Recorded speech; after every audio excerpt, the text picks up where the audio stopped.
அன்புக்குரிய மாணவர்கள் அனைவருக்கும் வணக்கம். இப்போ நம்ம பார்த்துட்டு இருக்க லெசன் என்ன அப்படின்னா +2 கெமிஸ்ட்ரியில் 4th லெசனாக இருக்கிற டிரான்சிஷன் அண்ட் இன்னர் டிரான்சிஷன் எலமெண்ட்ஸை பற்றி பார்த்துட்ருக்கோம். ஜென்ரல் ட்ரெண்ட் இன் ப்ராப்பர்ட்டிஸில் நம்ம 6 ப்ராப்பர்ட்டியை பற்றி பார்த்துட்டோம். அதில் ஃபஸ்ட்டு பார்த்தது மெட்டாலிக் பிஹேவியர். இதெல்லாம் உங்களுக்கு நான் ஏற்கனவே சொல்லிட்டேன். அதனுடைய கண்டினியூவேஷனாக நம்ம பார்த்தது பார்த்தீங்க அப்படின்னா அட்டாமிக் ரேடியஸ் அண்ட் அயானிக் ரேடியேஷனுடைய வேரியேஷன் பற்றி பார்த்தோம். கரெக்டாக variation of atomic and ionic sizes பற்றி பார்த்தோம். அதே மாதிரி அதனுடைய தொடர்ச்சியாக நம்ம 3rd பார்த்தது என்ன அப்படின்னா அயனைசேஷன் என்தால்பி. 4th பார்த்தது என்ன அப்படின்னா ஆக்சிடேஷன் ஸ்டேட்டு. 5th பார்த்தது என்ன அப்படின்னா ஸ்டாண்டர்ட் எலக்ட்ரோட் பொட்டன்ஷியல் அப்படின்னு சொல்லிட்டு சொல்லப்படுகின்ற E0 வேல்யூ வச்சு நம்ம எப்படி அதுக்கு ரிடியூசிங் ஏஜென்ட் ஆக்சிடைசிங் ஏஜென்ட் அப்படின்றத பற்றி பார்த்தோம். ஃப்ரோஸ் டயக்ராம் முன்னாடி தெரிஞ்சுக்கிட்டோம். அதே மாதிரி அதனுடைய கண்டினியூஷனாக நம்ம பார்த்தது என்ன அப்படின்னா மேக்னெட்டிக் ப்ராப்பர்ட்டியை பற்றி பார்த்துட்டு கடைசியாக கேட்டலிட்டிக் ப்ராப்பர்ட்டியை பற்றியும் பார்த்தோம். சரியா? எப்படி இந்த மேக்னெட்டிக் மொமெண்ட்டை கேல்குலேஷன் பண்ணுறது அப்படின்ற மெத்தட்லாம் நான் உங்களுக்கு லாஸ்ட் கிளாஸில் சொல்லி கொடுத்தேன்.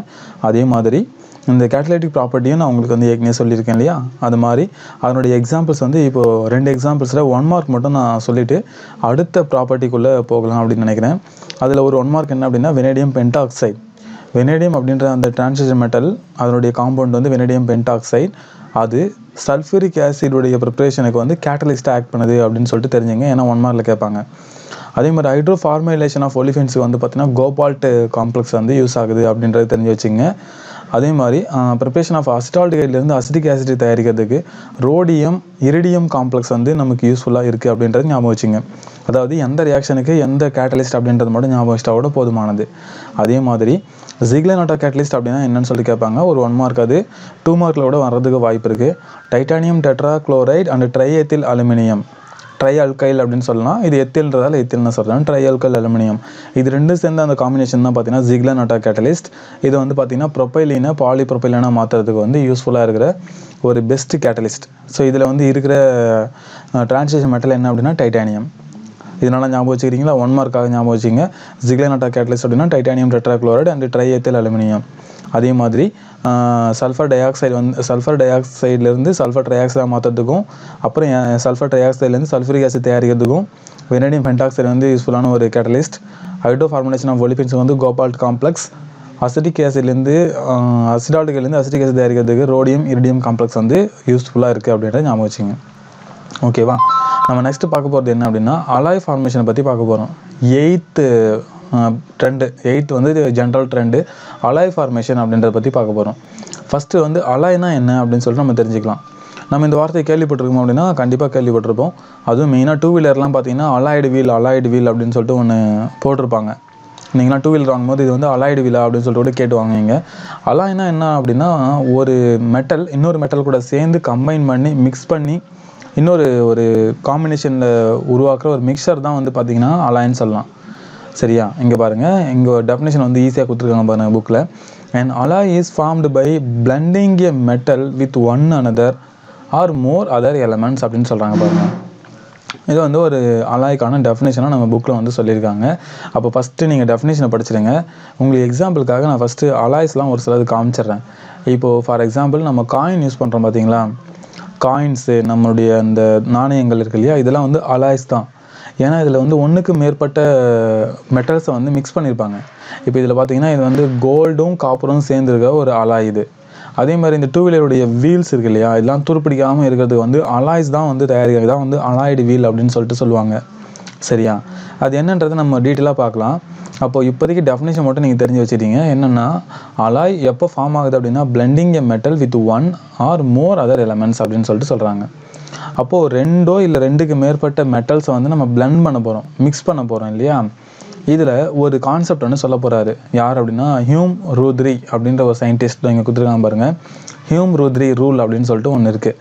ஹியூம் ரூத்ரி அப்படின்ற சயின்டிஸ்ட் பார்த்தீங்கன்னா ஒரு கான்செப்டை சொல்கிறாரு. அலாய் ஃபார்ம் ஆகணும் அப்படின்னா அதுக்கு ஒரு சில கண்டிஷன்லாம் அவர் சொல்கிறாரு. அதுக்கு முன்னாடி நம்ம என்ன தெரிஞ்சுக்க போகிறோம்? சால்வெண்ட்னா என்ன, சொல்யூட்னா என்ன அப்படின்றத பற்றி நம்ம தெரிஞ்சுக்க போகிறோம். சரியா? இப்போ என்கிட்ட ஒரு சொல்யூஷன் இருக்குன்னு வச்சுப்போமே. அந்த சொல்யூஷன் மேடப் ஆஃப் 2 காம்போனன்ட்ஸ். ஒன்று பார்த்தீங்கன்னா சால்வெண்ட்டு, இன்னொன்று சொல்யூட்டு. இப்போது ஃபார் எக்ஸாம்பிள் என்கிட்ட சுகர் சொல்யூஷன் இருக்குன்னு வச்சுப்போம். சர்க்கரை நான் தண்ணியில் எடுத்து கரைச்சிக்கிட்டேன் அப்படின்னா அது சுகர் சொல்யூஷன்னு சொல்லாமா? அது 2 காம்போனன்ட் இருக்கும். ஒன்று சால்வெண்ட்டு, இன்னொன்று சொல்யூட்டு. இப்போ சர்க்கரை எடுத்து நம்ம தண்ணியில் கரைஞ்சிருச்சு. கரைஞ்ச உடனே கரைசல் சொல்யூஷன் கிடச்சிருச்சு. இப்போ எது இதில் கரைஞ்சதோ அதுக்கு பேர் சொல்யூட். சர்க்கரை வந்து சொல்யூட்டு. எது வந்து கரைச்சதோ அதுக்கு பேர் வந்து சால்வெண்ட்டு. அப்போ தண்ணி தான் சால்வெண்ட்டு, சர்க்கரை தான் சொல்யூட்டு. அப்போ இந்த சொல்யூஷனில் எது சார் அதிகமாக இருக்கும் அப்படின்னா கண்டிப்பாக சால்வெண்ட்டு தான் அதிகமாக இருக்கும், தண்ணி தான் அதிகமாக இருக்கும், சர்க்கரையை வந்து நம்ம கரைச்சிருப்போம். ரைட்டா? அப்போ தான் வந்து கரையுமே, இல்லைனா கரையாது. அப்போ நல்லா கவனிச்சிக்கணும், சால்வெண்ட்னா அதிகமாக இருக்குது, சொல்யூட்னா கம்மியாக இருக்குது. இப்போ அலாயிலையும் அதே மாதிரி டேர்ம் வந்து யூஸ் பண்ண போகிறோம்.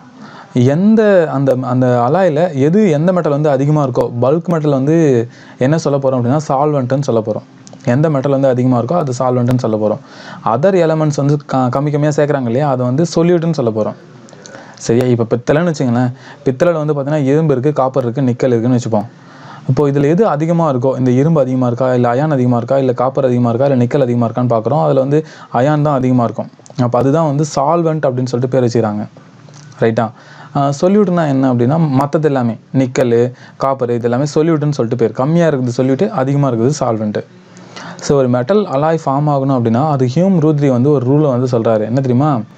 The difference between the atomic radii of solvent and solute is less than 15% அப்படின்றாரு.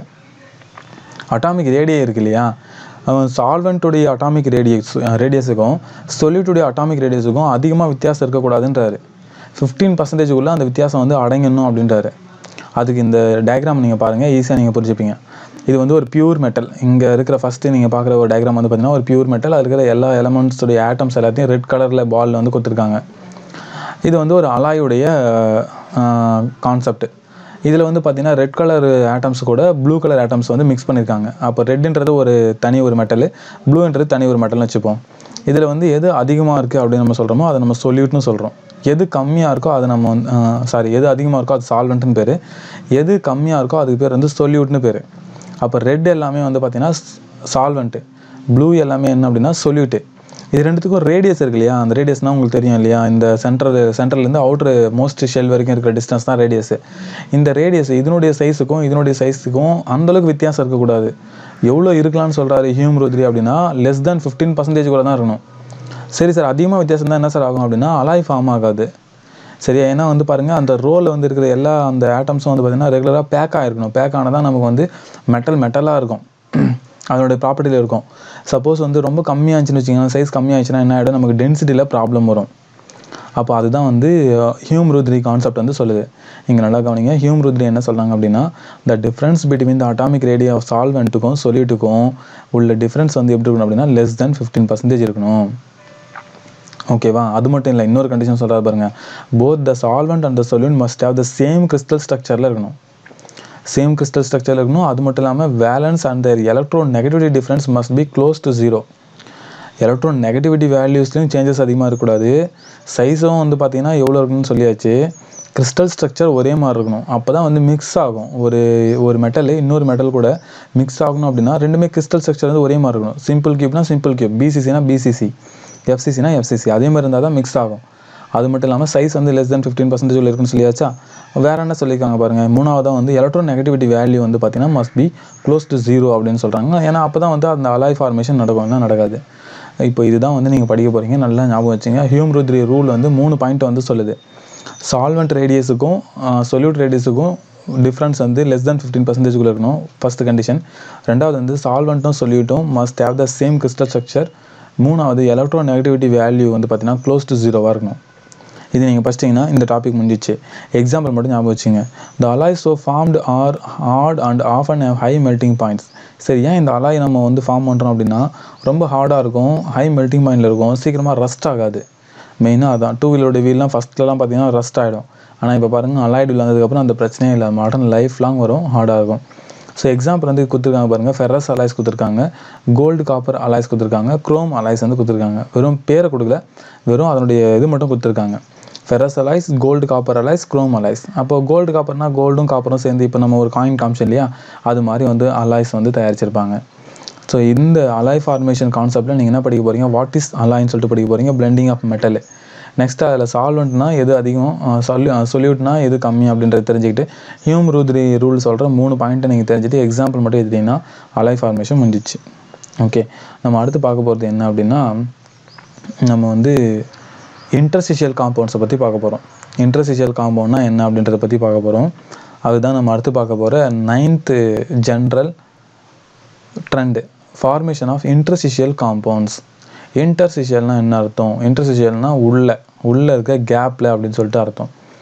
அப்போது என்னென்னா எப்படி இது ஃபார்ம் ஆக போகுது அப்படின்னா, interstitial compound or alloy is a compound is formed when small atoms like hydrogen, boron, carbon and nitrogen are trapped in interstitial holes in a metallic lattice. அப்போ நல்லா கவனிங்க, இன்டர்ஸ்டிஷியல் ஹோல்ஸில் போயிட்டு இருந்தால், இன்டர்ஸ்டிஷியல் ஹோல்ஸ்னால் என்ன அர்த்தம்? இப்போ இது வந்து ஒரு மெட்டல், பியூர் மெட்டல்னு சொன்னோமா, இப்போ இந்த ஆட்டம்ஸுக்கு நடுவில் கொஞ்சம் கேப் இருக்குது பாருங்கள். இது இந்த கேப்பெல்லாம், இந்த கேப்பில் போயிட்டு சின்ன சின்ன ஆட்டம், ஹைட்ரஜனு, லித்தியமு, போரான், இது மாதிரி போய் சின்ன சின்ன ஆட்டம்ஸை வந்து நம்ம சப்ஸ்டியூட் பண்ணிட்டோன்னு வச்சுங்க, அதாவது அந்த இடத்துல போய் உட்கார வச்சுன்னு வச்சுங்க, அதுக்கு பேர் தான் என்ன தெரியுமா? அதுக்கு பேர் தான் இன்டர்ஸ்டிஷியல் காம்பவுண்ட்ஸ்னு பேர். இங்கே கொடுத்துருக்காங்க பாருங்கள்.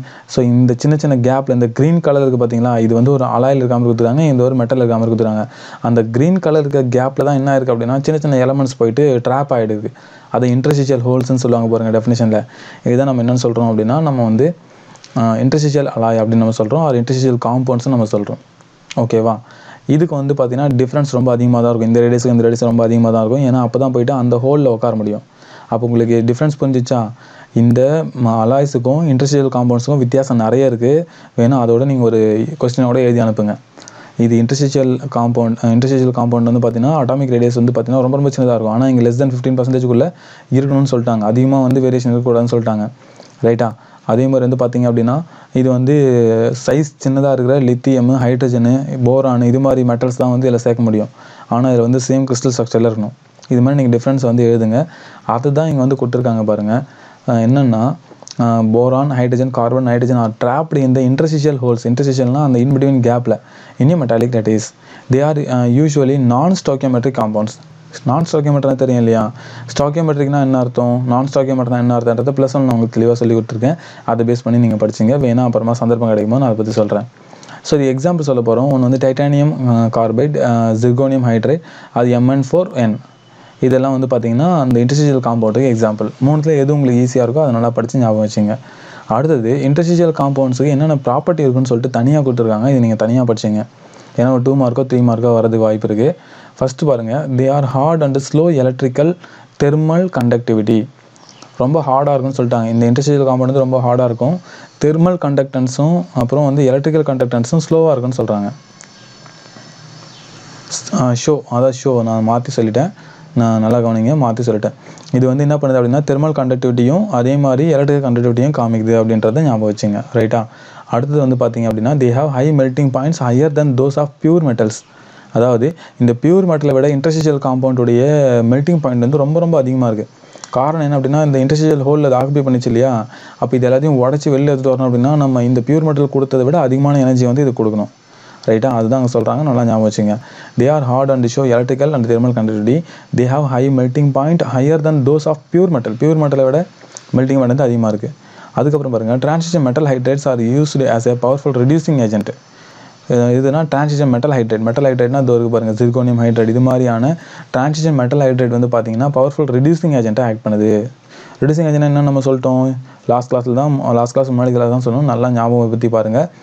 ஸோ அது ரெடியூசிங் ஏஜென்ட் ஆக்ட் பண்ணுது. அதுக்கப்புறம் மெட்டாலிக் கார்பைட்ஸ் ஆர் கெமிக்கலி இனர்ட்ஸ். இதோ இருக்கு இல்லையா, TiC மெட்டாலிக் கார்பைட்.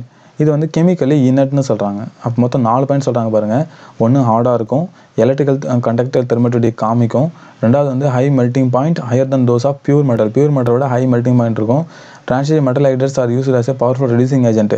இந்த ஜிர்கோனியம் ஹைட்ரேட்ஸ் மாதிரியான ஹைட்ரேட் வரது எல்லாமே பவர்ஃபுல் ரெடியூசிங் ஏஜென்ட் ஆக்ட் பண்ணுது.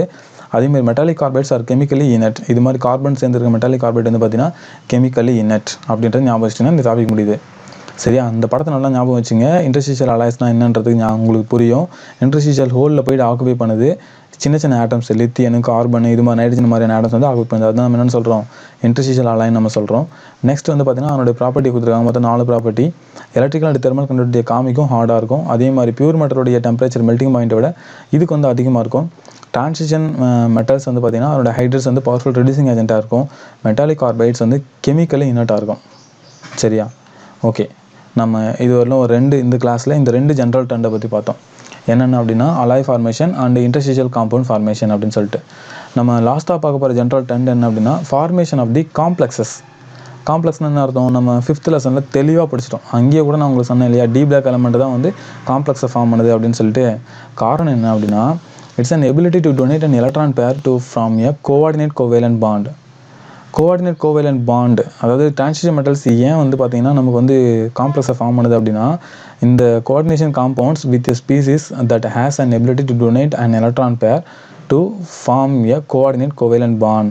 Transition metal ions are small and highly charged and they have vacant low energy orbital to accept an electron pair donated by the other groups. சரி, இங்கே சொல்கிறாங்க பாருங்கள், மெயினாக இதுதான். அதாவது என்னென்னா, நம்ம அணைவுச்சேர்மங்கள், அதாவது கோஆர்டினேஷன் கெமிஸ்ட்ரியில் வெர்னர் கான்செப்ட்லேயே கூட சொல்லியிருப்போம். அதாவது லிகாண்ட் எல்லாமே 2 எலக்ட்ரானை கொடுக்குது, சென்டர் மெட்டல் ஆட்டம் வந்து ரிசீவ் பண்ணிக்குது, ஏன்னா அதுக்கிட்ட வேக்கண்ட் ஆர்பிட்டால் இருக்குது அப்படின்னு சொல்லிட்டு. அதே மாதிரி தான் இங்கே சொல்லியிருக்காங்க பாருங்கள். காம்ப்ளெக்ஸ் ஃபார்ம் அது என்ன காரணம் அப்படின்னா, transition metal ions are small. இதுவும் வந்து ரொம்ப முக்கியம், ரொம்ப சின்னதாக இருக்குது. அதனால் என்ன பண்ண முடியும் அப்படின்னா, எலக்ட்ரானை ஈஸியாக வந்து வாங்கிட்டு கோஆர்டினேட் கோவேலன்ட் பாண்ட் வந்து ஃபார்ம் பண்ணுது. ஸ்மாலாக இருக்குது, மெட்டாலிக் அயான்ஸ் ஆர் ஸ்மாலாக இருக்குது and highly charged due to they have vacant low energy orbital to accept an electron pair donated by the other groups. இப்போ இந்த காம்ப்ளெக்ஸில் இது வந்து லிகாண்ட் இல்லையா, லிகாண்ட்னா என்ன பண்ணணும், லோன் பேர் ஆஃப் எலக்ட்ரானை இது டொனேட் பண்ணணும். டொனேட் பண்ணனா அயான் வந்து என்ன பண்ணணும் அப்படின்னா, இது வாங்குற அளவுக்கு திறமையாக சக்தியாக இருக்கணும். அப்படின்னா என்ன அர்த்தம், சைஸ் வந்து சின்னதாக இருக்கணும். பெருசாக இருந்தால் வாங்குறது சிரமமாக இருக்கும், சைஸ் வந்து சின்னதாக இருக்கும். இது புரிஞ்சிச்சா? நெக்ஸ்ட் என்ன சொல்ல வராங்க பாருங்கள், இது வந்து ஹைலி அதாவது ஸ்மாலாக இருக்கும், highly charged, vacant low energy orbitals to accept the electron pair donate by the other groups. இது வேக்கண்ட் டி ஆர்பிட்டால் இருக்கானா கண்டிப்பாக இருக்கும், நீங்கள் எழுதி பாருங்கள், நிச்சயமாக இருக்கும். அப்போ அதனால தான் இந்த சைனோ கொடுக்குற அந்த லிகாண்டை வாங்கி இதை அக்செப்ட் பண்ணிக்குது. ரைட்டாக? இதே மாதிரி தான் நம்ம ஆக்சிடேஷன் ஸ்டேட்லேயும் இது மாதிரி 2 ரூல் படிச்சிருப்போம், நல்லா ஞாபகம் வச்சுங்க, குழம்பக்கூடாது. ஃபார்மேஷன் ஆஃப் காம்ப்ளெக்ஸில் என்ன பண்ண போகிறீங்க அப்படின்னா, ஸ்மாலாக இருக்குது, highly charged, vacant low energy orbital d orbital இருக்குது அப்படின்றது நீங்கள் எழுதிட்டிங்கன்னா இதுவே போதுமானது. அதனால தான் என்ன பண்ணுது, லிகாண்ட் கிட்ட எலக்ட்ரானை வாங்குதுன்றது எக்ஸ்ட்ரா. ரைட்டா? இது வரலும் புரிஞ்சிருக்கும்னு நினைக்கிறேன். இன்றைக்கி கிளாஸில் நம்ம 3 வகையான ஜென்ரல் ட்ரெண்டை பற்றி பார்த்தோம். ஒன்று வந்து அலாய் ஃபார்மேஷன், இன்னொன்று வந்து பார்த்திங்க அப்படின்னா நமக்கு வந்து interstitial compound formation, formula for interstitial compounds பற்றி நம்ம பார்த்துட்டோம். அதுக்கப்புறம் அதே மாதிரி இதுக்கு முன்னாடி நம்ம மேக்னெட்டிக் மொமெண்ட்லேயும் ஒரு ஃபார்முலா இருக்குது, ரூட் ஆஃப் n × n+2bm அப்படின்னு சொல்லிட்டு, அதையும் படித்தாச்சு. அதே மாதிரி இன்டர்ஸ்டிஷியல் காம்பவுண்டோடைய ப்ராப்பர்ட்டி 4 இருக்குது, நல்லா முக்கியமாக இதை படிச்சுக்கோங்க. அதுக்கப்புறம் ஃபார்மேஷன் ஆஃப் காம்ப்ளெக்ஸஸ்லாம் நம்ம என்ன சொன்னோம் அப்படின்னா, மெட்டல் அயான்ஸ் வந்து ஸ்மாலாக இருக்கும். ஏன் இது வந்து கோவேலன்ட் பாண்டை ஃபார்ம் பண்ணுது, காம்ப்ளெக்ஸை ஃபார்ம் பண்ணுதுன்னா, மெட்டல் அயான் சின்னதாக இருக்கும், அதே மாதிரி highly charged, low vacant d orbital இருக்கும், அக்செப்ட் பண்ணிக்குது, எலக்ட்ரான் அக்செப்ட் பண்ணிக்குது அப்படின்றது எழுதிட்டிங்கன்னா இதோட ஜென்ரல் ட்ரெண்ட் வந்து முடியுது. இதுக்கப்புறம் வந்து பார்த்திங்கன்னா நமக்கு 2 காம்பவுண்ட் வந்து கொடுத்துருக்காங்க. ஒன்று வந்து பார்த்திங்கன்னா பொட்டாசியம் டைக்ரோமேட், இன்னொன்று வந்து பார்த்திங்க அப்படின்னா பொட்டாசியம் பெர்மாங்கனேட் அப்படின்னு சொல்லிட்டு. இதனுடைய properties, physical properties, chemical properties, யூசஸை கொடுத்து, ஸ்ட்ரக்சர்ஸை கொடுத்து, அதுக்கப்புறமா நம்ம என்ன பண்ணுறாங்க அப்படின்னா இன்னர் டிரான்சிஷன் எலமெண்ட்ஸுக்குள்ளே கொண்டு போகிறாங்க. சரியா? அப்போ நான் இதுக்கப்புறம் வரப்போகிற அந்த 2 பார்ட்டையும், பொட்டாசியம் டைக்ரோமேட்டுடைய preparation, physical property, chemical property, uses, அதே மாதிரி பொட்டாசியம் பெர்மாங்கனேட்டுடைய preparation, physical property, chemical property, யூசஸை, இது வந்து டியூவல் லாங்குவேஜில் நான் தமிழ் மீடியத்தில் எக்ஸ்பிளைன் பண்ணியிருக்கேன். அதையே நான் உங்களுக்கு லிங்க் சென்ட் பண்ணுறேன், பாருங்கள், உங்களுக்கு புரியும் நான் நம்புகிறேன். சப்போஸ் அதில் புரியலனா மட்டும் நீங்கள் டவுட் கேளுங்க, நான் உங்களுக்கு தனியாக கூட சொல்கிறேன். சரியா? புரியும், நிச்சயமாக புரியும். ஏன்னா அதில் அந்தளவுக்கு வந்து உங்களுக்கு ஈஸியாக தான் டேர்ம்ஸ் எல்லாம் கொடுத்துருக்கேன். அதே மாதிரி வித்தியாசமும் பெருசாக கிடையாது. இதில் என்னென்ன டேர்ம்ஸ் வந்து ப்ரிப்ரேஷன் ஸ்டெப்ஸ் இருக்கோ அதே மாதிரி அதுலேயும் ஸ்டெப்ஸ் வந்து இருக்கும். யூசஸ் மட்டும் நீங்கள் தமிழ்லேருந்து இங்கிலீஷுக்கு வந்து மாற்றி ட்ரான்ஸ்லேட் பண்ணிக்கலாம். அதையும் கூட நான் வேணால் ஒரு வீடியோவாக நான் உங்களுக்கு அப்லோட் பண்ணுறேன். சரியா? நல்லா படிச்சுங்க. Thank you very much. அடுத்த வகுப்பில் சந்திக்கலாம். நன்றி, வணக்கம்.